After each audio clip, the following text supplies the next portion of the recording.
இறை இயேசுவில் அன்பார்ந்த இணையதள தோழமைகளே, உங்களை இயேசுவின் இனிய நாமத்தில் அன்புடன் வாழ்த்துகிறோம். திருப்பாடல்கள் ஒரு அமுதக்கடல், திருச்சபையின் நீர்ச்சுனை. திருப்பாடல்கள் தருவதெல்லாம் இறை வேண்டல்களும் மகிழ்ச்சி, துக்கம் இவற்றையெல்லாம் ஆண்டவரிடம் எளிய முறையில் எடுத்து கூறுவதற்கான வழியும் தான்.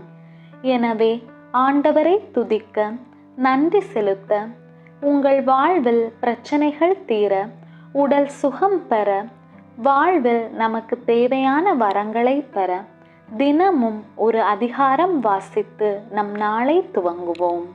திருப்பாடல்கள் அதிகாரம் 147. அல்லேலூயா, நம்முடைய கடவுளை புகழ்ந்து பாடுவது நல்லது, அவரை புகழ்வது இனிமையானது, அதுவே ஏற்புடையது. ஆண்டவர் எருசலேமை மீண்டும் கட்டி எழுப்புகின்றார், நாடு கடத்தப்பட்ட இஸ்ரவேலரை கூட்டி சேர்க்கின்றார், உடைந்த உள்ளத்தோரை குணப்படுத்துகின்றார், அவர்களின் காயங்களை கட்டுகின்றார். விண்மீன்களின் இலக்கத்தை எண்ணி அவை ஒவ்வொன்றையும் பெயர் சொல்லி அழைக்கின்றார். நம் தலைவர் மாண்புமிக்கவர், மிகுந்த வல்லமை உள்ளவர், அவர் தம் நுண்ணறிவு அளவிடதற்கு அரிது. ஆண்டவர் எளியோருக்கு ஆதரவளிக்கின்றார், பொல்லாரையோ தரைமட்டம் தாழ்த்துகின்றார். ஆண்டவருக்கு நன்றி செலுத்தி பாடுங்கள், நம் கடவுளை யாழ் கொண்டு புகழ்ந்து பாடுங்கள். அவர் வானத்தை மேகங்களால் மறைக்கின்றார், பூவுலகின் மீது மழையை பொழிகின்றார், மலைகளில் புல்லை முளைக்க செய்கின்றார். கால்நடைகளுக்கும் கரையும் காக்கை குஞ்சுகளுக்கும் அவர் இறை கொடுக்கின்றார். குதிரையின் வலிமையில் அவர் மகிழ்ச்சி காண்பதில்லை, வீரரின் கால் வலிமையையும் அவர் விரும்புவதில்லை.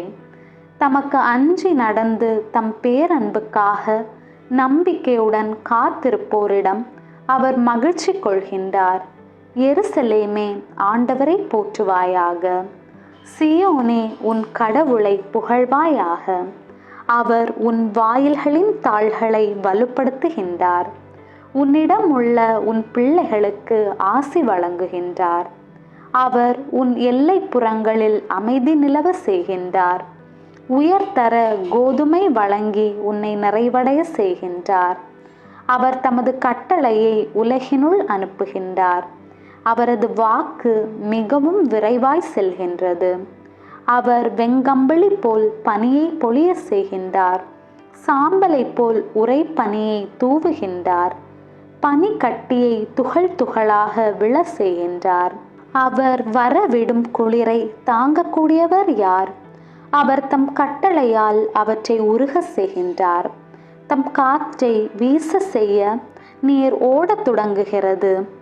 யாக்கோபுக்கு தமது வாக்கையும் இஸ்ரவேலுக்கு தம் நியமங்களையும் நீதி நெறிகளையும் அறிவிக்கின்றார். அவர் வேறெந்த இனத்திற்கும் இப்படி செய்யவில்லை, அவருடைய நீதி நெறிகள் அவருக்கு தெரியாது. அல்லேலூயா. ஆண்டவரின் அருள்வாக்கு. இறைவனுக்கு நன்றி. விண்ணுலகில் இருக்கிற எங்கள் தந்தையே, உமது பெயர் தூயதென போற்ற பெறுக, உமது ஆட்சி வருக, உமது திருவுளம் விண்ணுலகில் நிறைவேறுவது போல மண்ணுலகிலும் நிறைவேறுக. எங்கள் அன்றாட உணவை இன்று எங்களுக்கு தாரும், எங்களுக்கு எதிராக குற்றம் செய்வோரை நாங்கள் மன்னிப்பது போல எங்கள் குற்றங்களை மன்னியும், எங்களை சோதனைக்கு உட்படுத்தாதேயும், தீமையிலிருந்து எங்களை விடுவித்தருளும். ஆமேன்.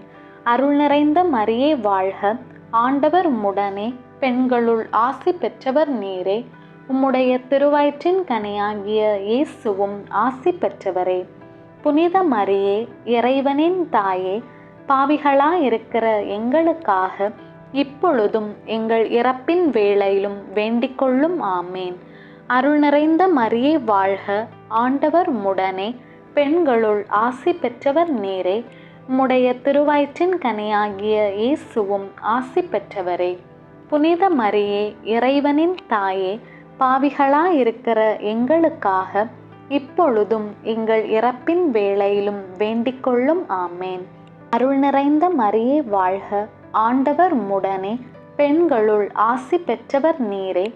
உம்முடைய திருவயிற்றின் கனியாகிய இயேசுவும் ஆசி பெற்றவரே. புனித மரியே, இறைவனின் தாயே, பாவிகளாயிருக்கிற எங்களுக்காக இப்பொழுதும் எங்கள் இறப்பின் வேளையிலும் வேண்டிக் கொள்ளும். ஆமேன். தந்தைக்கும் மகனுக்கும் தூய ஆவியாருக்கும் மாட்சி உண்டாவதாக. தொடக்கத்திலே இருந்தது போல இப்பொழுதும் எப்பொழுதும் என்றென்றும் இருப்பதாக. ஆமேன். தந்தை, மகன், தூய ஆவியின் பெயராலே. ஆமேன். இயேசுவே, என்னுடைய வாழ்வை இந்த நாளை உம் கையில் ஒப்படைக்கிறேன். இயேசுவே, என்னுடைய வாழ்வை இந்த நாளை உம் கையில் ஒப்படைக்கிறேன். இயேசுவே, என்னுடைய வாழ்வை இந்த நாளை உம் கையில் ஒப்படைக்கிறேன். ஆமேன்.